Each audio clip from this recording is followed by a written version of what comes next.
Good morning, boys and girls. Today we are going to be talking about the first Thanksgiving. So we're going to start off by going over the definition of being thankful. So when you're thankful for something, you're expressing gratitude towards it. So I'm thankful for my friends, my family, my dog, my house. You can be thankful for a whole array of different things. So as we're reading this story or this article on the first Thanksgiving, think about things that you personally are thankful for, and we're going to use that later on in our activity. Okay, the history of the first Thanksgiving. The native inhabitants of the region around Plymouth Colony were the various tribes of the Wampanoag people who lived there for some 10,000 years before the Europeans arrived. Soon after the Pilgrims built their settlement, they came into contact with Squanto, an English-speaking Native American. Squanto was a member of the Pawtucks tribe, and they were from present-day Massachusetts and Rhode Island. And they had been seized by the explorer John Smith's men in 1615. Meant for slavery, he somehow managed to escape to England and return to his native land to find most of his tribe had died of the plague.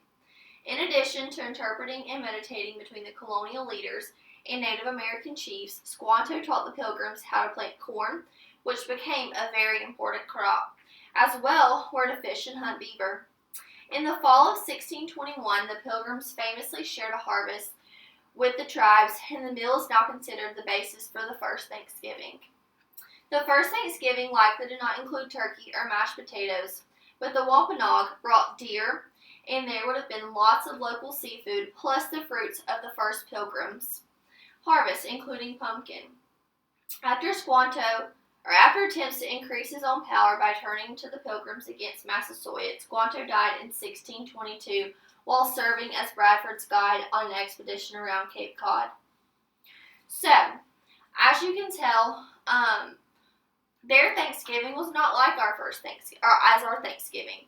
Their Thanksgiving didn't include mashed potatoes and gravy and all that type of the different stuff that we have, but they did have local fruits and seafood, and they had pumpkins. So that's where pumpkins come into play for our Thanksgiving.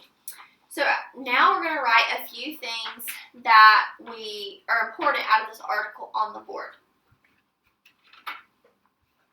Okay, so the first thing that stuck out to me is,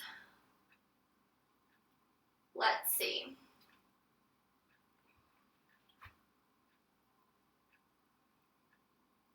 The tribe, Squanto's tribe, had been seized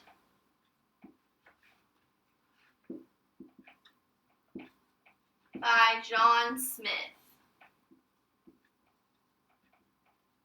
in 1615. Okay? So that was one main thing that really stuck out to me. And the other thing that stuck out to me, and that will lead to the differences in Squanto's life, is that his tribe died of the plague.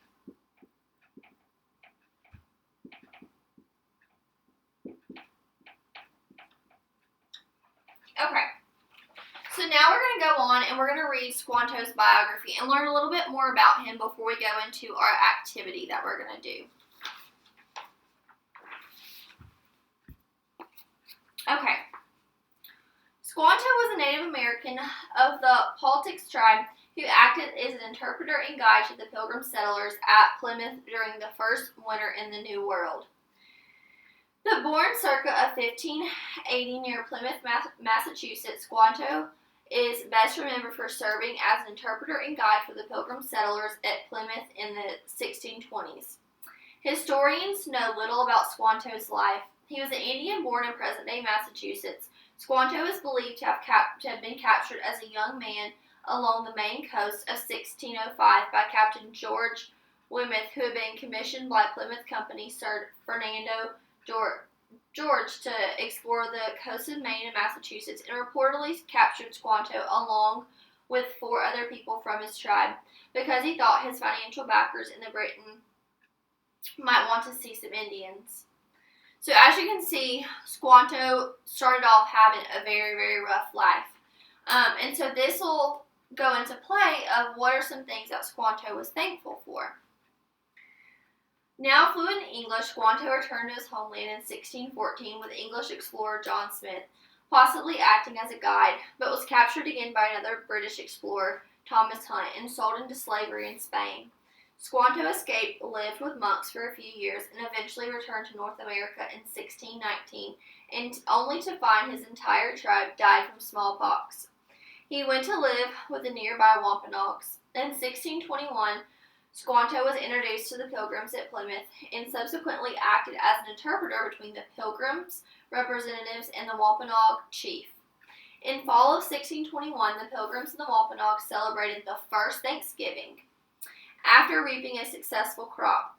So the reason they celebrated the first Thanksgiving was they had a very successful crop. So that just goes to show you that they're celebrating what they're thankful for. So that goes into our present day Thanksgiving, where we celebrate Thanksgiving because we are thankful for so many things in our life. The following year, Squanto depended on the Pilgrims to trust by helping them find a lost boy and assisted them with planting and fishing. So in November of 1622 is when Squanto died. Okay. So now we're going to write on the board some things that we are thankful for.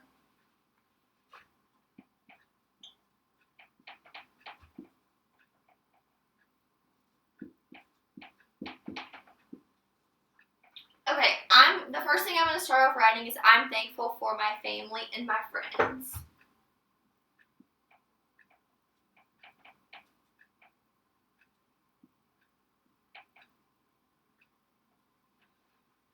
Okay, what is something that you're thankful for? What about your aunt and your uncles?